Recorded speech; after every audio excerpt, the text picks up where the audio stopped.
Assalamualaikum semua, welcome to my channel. Thank you kepada semua yang telah memberikan sokongan kepada channel aku ni. So that channel aku ni boleh berjaya kat YouTube. I really appreciate support guys. Teruskan lagi sokongan korang. Yeah. Kisah true crime pada hari ini dia ada kena-mengena dengan percintaan. Nampak kita sembang pasal cinta hari ni guys. Cerita ni kan dia ada kena-mengena dengan seorang lelaki inilah.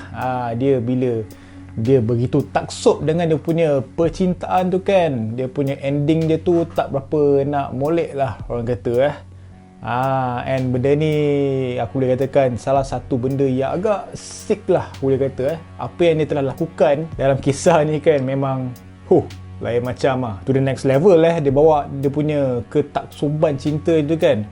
Jadi tanpa memuasa lagi, macam biasa, nama aku Nas and I am your true crime storyteller. Let's go.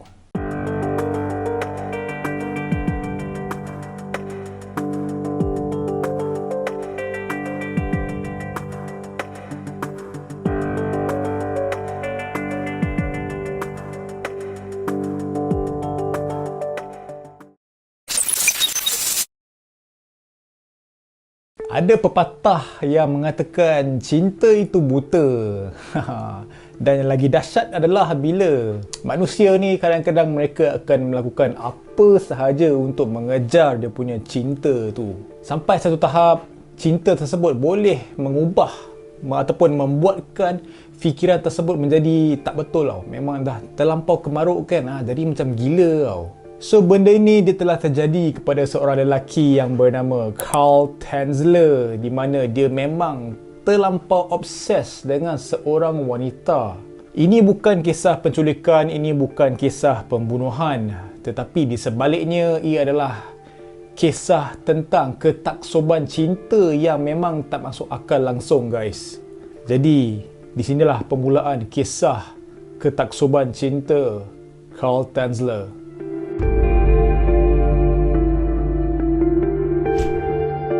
Dia bermula pada tahun 1930 bertempat di Hospital Tentera Laut yang terletak di Key West, Florida. Terdapat seorang wanita yang berumur 22 tahun yang berasal daripada Cuba bernama Elena. So Elena ni dia telah pergi ke hospital tersebut disebabkan dia telah jatuh sakit. Dan pada waktu tersebut seorang yang bernama Carl Tanzler ataupun dia lebih dikenali sebagai Count Karl von Kossel yang berasal daripada Jerman.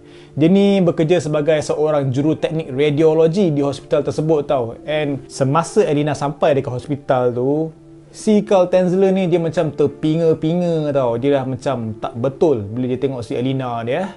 So apa pasal kan Carl sampai jadi tak betul kan, dah macam biol kan bila dia nampak si Elena ni. Okey, si Carl ni dia merasakan yang wanita itu adalah wanita yang sama pernah muncul di dalam mimpi dia sewaktu zaman dia masih kecil lagi. Dahsyat kan, dia boleh ingat kan daripada dia kecil kan, dia boleh mimpi, dia punya mimpi tu dia boleh ingat muka si Elena ni bhai. Hebat betul lah Carl ni. Jadi dekat situ si Carl Tanzler ni dia terus mempunyai kepercayaan bahawa kemunculan Elena pada waktu itu merupakan satu takdir. So Carl dia sedar dia dan Elena telah ditakdirkan untuk hidup bersama. Mak confirm dia ni, memang mak confirm.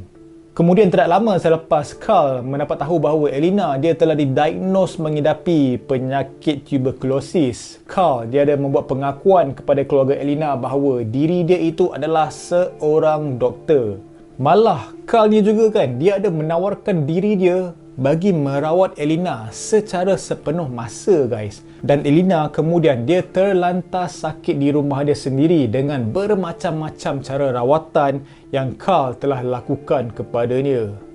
So dekat sini kita dah nampak pattern si Carl Tanzler ni kan, dia punya taksub dekat si Elena ni. Member kerja jaga radiologi je, tapi member relax ke terus I am your daughter's doctor. Confident. Memang confident kan, sebab dia nak berada di sisi buah hati dia. Konon je lah buah hati dia secara sepenuh masa. So segala dengan yang bermacam-macam rawatan yang telah Carl lakukan terhadap Elina, itu juga termasuklah dengan melanggar protokol hospital seperti mencipta ubat-ubatan sendiri dan juga mesin-mesin yang tertentu daripada hospital dia kerja tu. Dalam fikiran si Carl ni, dia memang berharap sangat dia dapat menyembuhkan Elina. Selain itu, bukan sekadar dia hendak merawat si Elina ni tau. Okey, sebab Carl ni dia juga ada meluahkan perasaan dan juga selalu memberikan hadiah kepada Elina. Namun, tanpa diduga langsung oleh Carl Tanzler ni, dia punya cinta tu hanya bertepuk sebelah tangan. Bagi Elina, dia memang tak ada masa guys untuk memikirkan pasal cinta-cinta ni. Dia hanya memikirkan tentang kesihatan dia. Yalah, of course lah, dia tengah sakit, kena penyakit tuberculosis. Memang bukan penyakit yang simple-simple tau, yang memang boleh memberikan ancaman kepada kesihatannya tau. Tapi yalah, si Carl ni kan, dia nak lebih-lebih pula kan, bagi present bagai. Alamak. Kemudian pada tarikh 25 Oktober 1931, Elina dia akhirnya telah meninggal dunia akibat penyakit tuberculosis tersebut.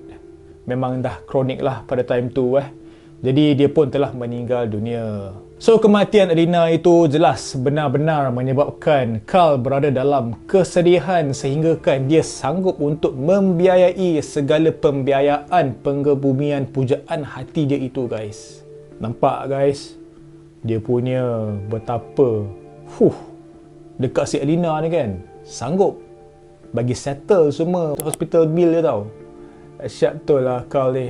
Memang lain macam Carl ya. So setelah si Carl ni dia telah membuat keputusan untuk buat sedemikian, keluarga Elina memang tak ada masalah langsung lah dengan perkara tersebut Okey, tetapi kan tanpa diduga lagi guys, Carl dia ada menyimpan satu rahsia besar di mana dia telah menyimpan kunci kubur Elina. Jadi sepanjang tempoh 2 tahun berikutnya, Carl dia memang mengunjungi kubur Elina pada setiap waktu malam. Dan yang peliknya untuk si Carl Tanzler ni dia juga ada memasang telefon serta meninggalkan hadiah di kawasan kubur Elina. Pada pandangan mata Carl, Elina sebenarnya masih lagi hidup. Sampailah satu hari ini, Carl dia telah dibuang kerja atas sebab-sebab yang tidak diketahui. Sejak daripada itulah, kubur Elina tidak lagi pernah dikunjungi oleh Carl.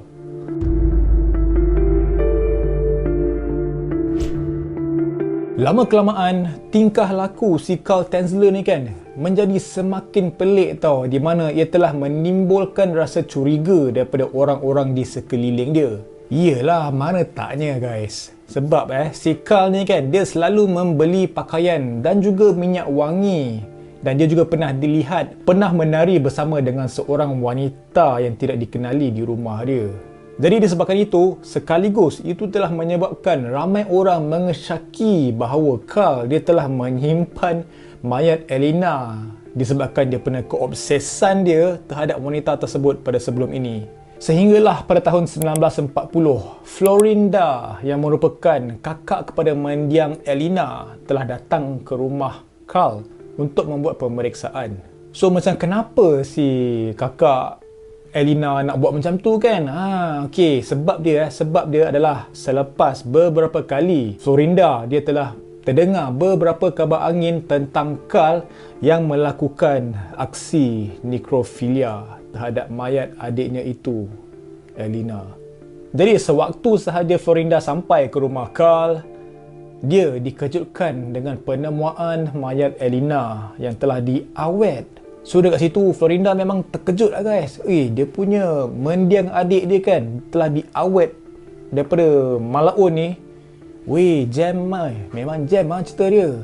Okey, so disebabkan itu si Florinda ni dia terus membuat laporan kepada pihak polis. Jadi menerusi pengakuan yang dibuat oleh Carl, dia mengaku telah tinggal bersama dengan Elina untuk selama 7 tahun. Kau imagine 7 tahun guys. And tak ada siapa tahu dia dah buat benda-benda yang pelik macam tu, aksi-aksi nekrofilia tu selama 7 tahun Macam mana kan reaksi orang pada time tu So benda ni kan, perkara ni bermaksud yang Carl ni dia telah mencuri mayat Elena untuk disimpannya di rumah sejak daripada tahun 1933. Mental doh dia ni. Menakutkan, betul tak? So dekat sini aku akan cerita kat korang apa benda yang si Carl Tanzler ni buat dekat mayat si Elena tu Okey, dia telah membentukkan semula tulang-tulang Elena menjadi rangka yang sempurna guys. Dan mayat Elena ni bukan sahaja didandan tetapi dipakaikan dengan pakaian lengkap dan juga pelbagai aksesori-aksesori seperti rantai, cincin dan juga stokin. Dia memang nak remake balik mayat Elena tu macam orang betul guys. Untuk menghilangkan bau busuk pula, Carl dia menggunakan wangi-wangian dengan jumlah yang banyak serta dengan bahan-bahan pengawet bagi mengelakkan rangka Elena tu daripada mereput. Dan mayat Elena juga telah disapu dengan minyak, rempah ratus, lilin, kaca dan juga cat supaya dia punya mendiang dia itu sentiasa nampak macam dia masih lagi hidup. You have to look lively, my darling. Macam tu lah kot dalam pemikiran si Carl Tanzler ni Aduh mat, jam betul lah kau ni. Dan segala kerja-kerja gila yang Carl buat tu kan, okay, semua dia telah dibuat dalam sebuah makmal rahsia yang telah dibina oleh dia sendiri. Dan dia punya makmal itu diperbuat daripada sebuah kapal terbang yang telah usang. Memang mat diawai je ni Semua weh dia buat sendiri tak? Dahsyat tak dahsyat. Ada lab sendiri untuk buat dia punya projek nekrofilia dia. Jadi selepas kakak Elena iaitu Florinda telah membuat laporan kepada pihak polis, definitely Carl Tanzler ni dia telah ditangkap tau. Okey, jadi selepas dia punya penangkapan iaitu Carl Tanzler yang dianggap waras telah menerima pertuduhan memusnahkan kubur dan juga mengalihkan mayat tanpa sebarang kebenaran. Cuma tuduhan dia itu bagaimanapun digugurkan berikutan hard statute case yang sudah luput. Boleh pula kan. So dalam erti kata lain, Carl Tanzler ni dia tidak boleh didakwa kesalahan jenayah yang dia telah lakukan. Dan untuk mayat Elena pula, mayat dia telah dikuburkan semula tanpa dibuat sebarang penanda bagi mengelakkan kejadian yang sama berulang. Diorang pun risaulah kot-kot musibat Carl Tanzler ni kan, nak korek kutip balik mayat Elena ni kan. So dah tak ada penanda whatever semua benda tu. Dan untuk Carl Tanzler pula, dia telah meninggal dunia pada tahun 1952 dan dia juga telah ditanam di sisi patung ukiran berwajah Elena berada di sisinya. Jadi itulah kisah berkenaan dengan Carl Tanzler dan juga Elena, dia punya kekasih, di mana Carl Tanzler ni telah mengawet mayat Elena tersebut dan telah menyimpan dia untuk selama 7 tahun. Memang mental lah cerita ni Yalah, very ringkas pun cerita, tak ada penculikan ke, tak ada pembunuhan, tetapi mamat ni dia boleh curi dia punya mayat bekas, orang kata apa, bekas pesakit dia, siap awet bagai semua, pakai baju makeup, pakai minyak wangi kan. Agak menyeramkan lah kalau fikir balik macam mana keadaan dalam dia punya makmal tu, di mana dia hidup dengan mayat. Aku just tak boleh imagine guys. Jadi itulah kisah untuk hari ini. Aku harap korang terhibur dan aku nak minta maaf jika ada sebarang kekurangan ataupun kesilapan. Baik, aku nak cakap thank you sebab tengok video aku berawal sampai habis. I will see you in the next premiere. As always guys, never stop creating. Assalamualaikum. Bye bye.